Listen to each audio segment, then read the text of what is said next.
Steve Levy back with Mark Messier and PK Subban. 2-1. Montreal leads. The winner gets Carolina in the Eastern Conference Finals. So it seemed to me like Montreal played that entire second period like they had a one-goal lead in the last 2 minutes of a game. I mean, super conservative. You eloquently put it as the alley-oop pass, but that's the flip pass. That doesn't lead to any offense. They're just clearing the zone. And our guys in control heard PK and I talking as the period was going on about all the times they're trying to just clear the puck and not play with it, not possess the puck, and they put a video together just to show the fans at home. Yeah. I mean, this is just a clear case of getting the puck and showing no composure and panicking to a degree. And sure enough, when they keep alley-ooping it out of their own zone, what happens? It just keeps coming right back into your zone. So ultimately, you just spend the whole period defending. Here they get a chance again to make a play. They don't. Look at the turnover.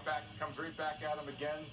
It just keeps going on and on. They get it again. Now look for your partner. Take it back. Look for ice. No, they get it back and they shoot it out again.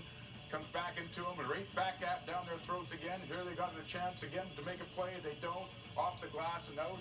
I'm not saying you can't do it all the time, but they can't do it for an entire period. And ultimately, in the end, PK, as you've seen, and as we talked about during the period, it cost them, and you can tell us how they got to the goal. Yeah, well, Buffalo does a lot of what they did the same. Get in on the forecheck, ground and pound. Montreal's got an opportunity to make a play on that puck on the half wall. They don't. Here, puck, you got a chance to get it out. Doesn't happen. They ensue.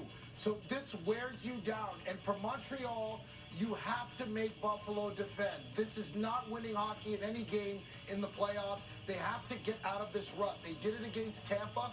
We saw a little bit of it. It cost them in that series. It's costing them again in Game 7. They have to get back to forcing Buffalo to defend. That's their weakness. Force them to play defense. Sabres have 4 comeback wins this postseason, including 2 in this series. 2 of them for multiple goals. And I think Montreal's inexperience has showed in that second period. It showed in the second and third periods of Game 6. It definitely showed again in that period with their lack of ability to show composure and play possessive hockey. And you got to give Buffalo credit. They are big, they are strong, and they can skate. They knew they were desperate to get that first goal, to get themselves back in the game. They worked for it, and they got it. Yep. Now it's a hockey This game. is when they're their best, too. They're at their best when they're playing desperate hockey and they're rolling like this. Yep. Montreal's got to come out with their best period of the year. Montreal was begging to get to the dressing room. They couldn't wait for that clock to count down to zeros on the scoreboard to get to the end of the second period. Here's the one goal at a different angle.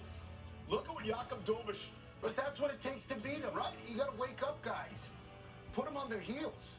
There's no doubt about it. Had no chance to stop that one. 2-1 on our way to the third in Game 7.